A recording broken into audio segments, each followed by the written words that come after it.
La segunda mitad del siglo XX presentó un escenario ideológico donde predominaban el capitalismo y el socialismo.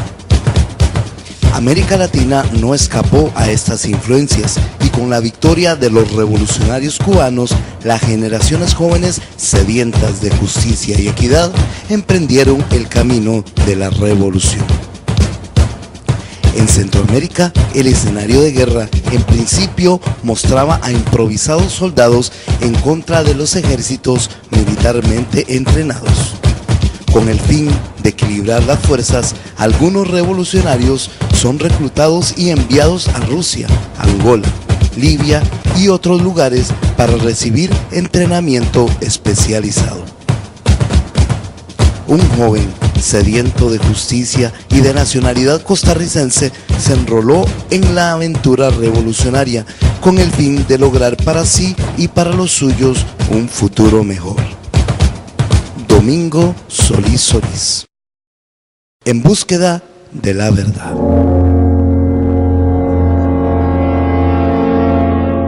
Que desde niño tenía sueños y esperanzas, ¿verdad?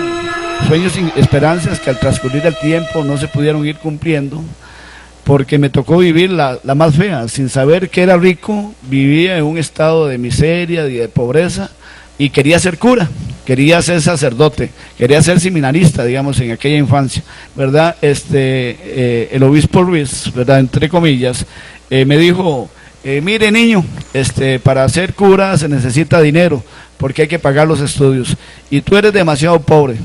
Porque ese señor lo único que miró en mí fueron mis pies mugrientos, ¿verdad?, llenos de granos, y las uñas levantadas de mis pies descalzos. No vio en mí el deseo, ¿verdad?, de pregonar, digamos, y de servirle al Señor. Ese tipo de situaciones me llevó a consolidarme, digamos, como revolucionario, ¿verdad?, queriendo lograr, como decía, un gobierno de justicia, ¿verdad?, y equidad también en mi tierra y en las naciones. Por eso me vinculé y les narraba en procesos revolucionarios como el de Nicaragua, en 2 guerras, en el proceso revolucionario en El Salvador.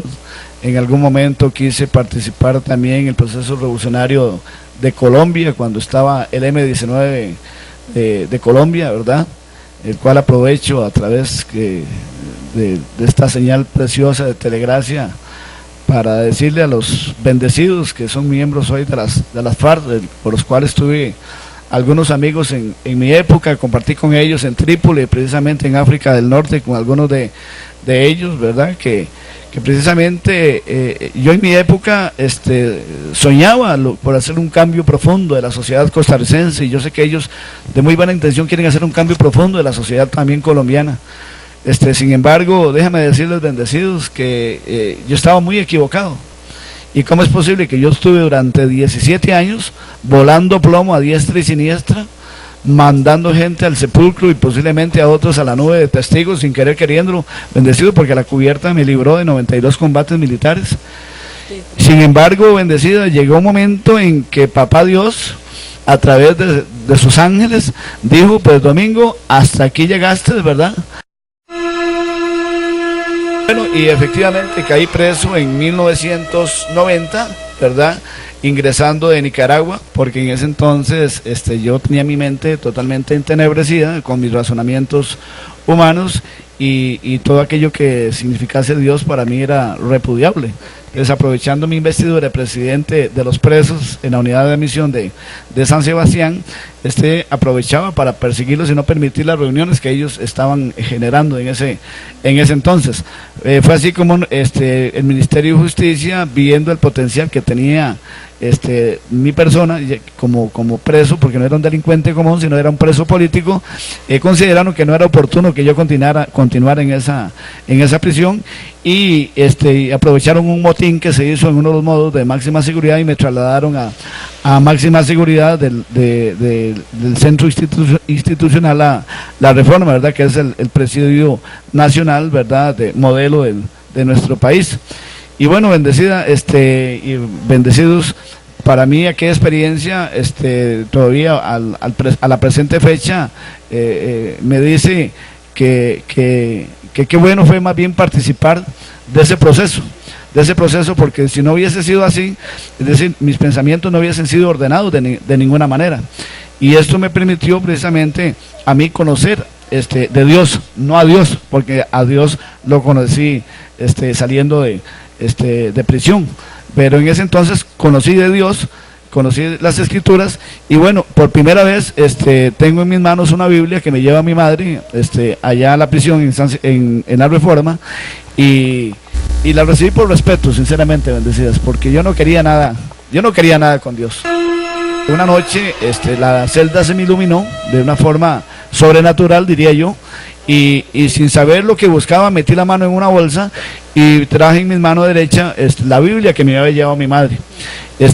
Para ese entonces yo la abrí y precisamente se me abre en Jeremías capítulo 33, ¿verdad? Y empiezo a leer, ¿verdad? Y lo más precioso decía, y me llamó la atención porque en el versículo 3 decía: clama a mí y yo te responderé y te enseñaré cosas nuevas, grandes y ocultas que tú no conoces. Efectivamente yo me sentía en un momento de mucha depresión, mucha angustia, porque convivir con delincuentes comunes, reincidentes, ¿verdad?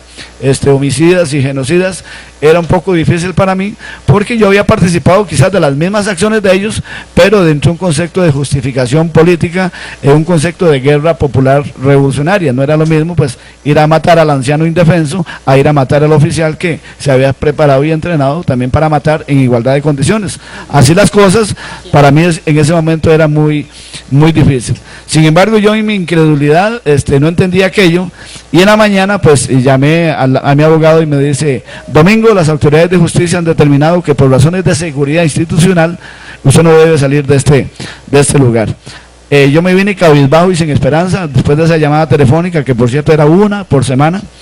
Y cuando estaba en el patio de la cárcel, buscando más bien como que alguien llegara a confrontarme, como que alguien llegara, como dicen en el arraigo popular acá, que me llegara a enjachar en la prisión, para que conocieran mi verdadera identidad, ¿verdad?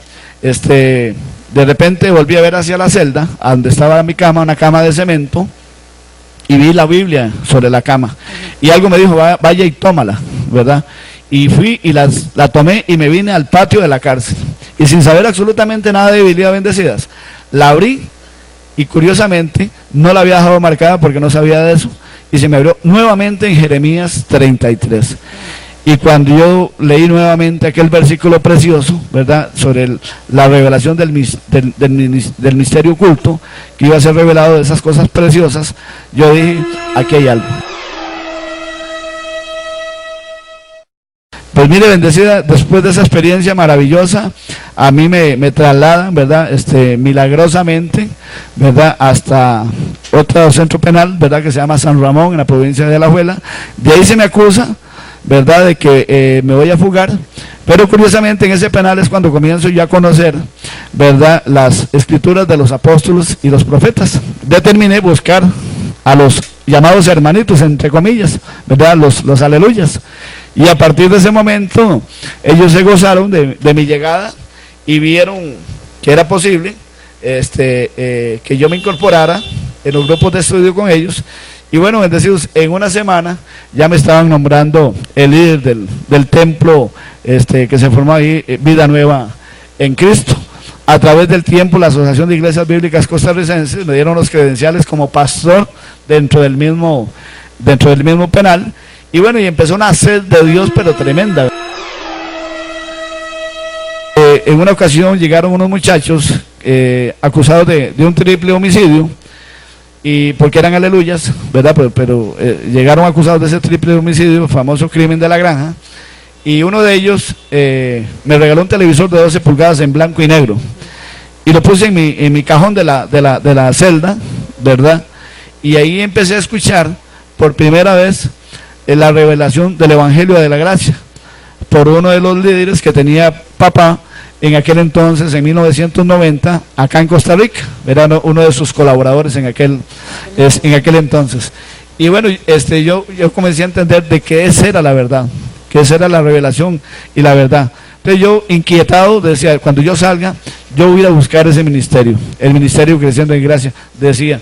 Sin embargo, los que a nosotros nos atendían, y yo soñando que ojalá llegasen a la cárcel a enseñarnos y a predicarnos a las cárceles, ¿verdad? Porque en las cárceles, pues hay mucha necesidad de esta palabra viva y eficaz. Claro. Y bueno, fue pasando el tiempo y esa competencia le iban llevando las asambleas de Dios, que iban marcando la cancha, como dicen, dentro del liderazgo, dentro de la prisión. Pero bendecida, dentro de este propósito, yo comencé a crecer y a crecer, ¿verdad? En el conocimiento, lógicamente, de la circuncisión, ¿verdad? Versus sin circuncisión, ¿verdad? Era un gallo pinto, ¿verdad? Por un lado decía, arrepentidos, y por otro lado decía, todo lo puedo en Cristo, ¿verdad? O sea, porque eso es lo que nos enseñaba el sistema. Se contradicen, sí. Correcto, bendecida, sí. Pasamos esa experiencia, ¿verdad? Con tanta dicotomía, ¿verdad? En cuanto a lo que se decía y lo que se hacía, ¿verdad? Pero para mí era muy difícil de entender, porque ustedes saben que nosotros antes leíamos y no entendíamos nada. Yo dormía, la conciencia me decía, bueno, pero ¿cómo es posible que esté siendo hijo de Dios, predicador de Dios, ¿verdad? Servidor de Él, Dios te vaya a perdonar las docenas y docenas de personas que yo mandé al sepulcro, ¿verdad? Y algunos, como decía, quizás a la misma nube de testigos, ¿verdad? Porque en una ocasión yo era tanto el celo que tenía por los principios revolucionarios y el odio que tenía contra el sistema religioso, que una vez aproveché dentro de anécdotas, ¿verdad?, vividas, donde me hacía más de 40 testigos, desde yo no sé quién va, los mal llamados testigos de Jehová, porque no aceptaban el servicio militar. Entonces todas esas cosas yo las traía en mi conciencia. Entonces la conciencia me acusaba, la conciencia me hablaba, y esa experiencia maravillosa me permitió a mí tener paz, ¿verdad? Y tener limpia conciencia. Cuando yo salgo de prisión bajo fianza, ¿verdad? Todavía me tocaba que ir al juicio, ¿verdad? En aquel entonces, salgo de prisión en julio de 1992. Y lo primero que yo hice, digamos, fue ir al Ministerio Internacional Creciendo en Gracia, en el Paseo de los Estudiantes, y ahí me senté en la parte de atrás a escuchar. Ya los de la circuncisión se dieron cuenta de que yo estaba yendo a Creciendo en Gracia, y ya ellos empezaban a discrepar, ¿verdad?, en aquel entonces, de ese tipo de enseñanzas, y yo en mi afán, pues me dejé llevar por esas fábulas y esas lisonjas, ¿verdad?, esos abracitos equivocados, porque es que detrás de mí lo que miraban era plata, ¿verdad?, porque le podían sacar el jugo, ¿verdad?, a este testimonio de carne, ¿verdad?, porque nosotros hoy lo estamos haciendo, pero con un único propósito, no para gozarnos nosotros mismos, ni para buscar nosotros lo nuestro, sino para glorificar al Rey de Reyes y Señor de Señores.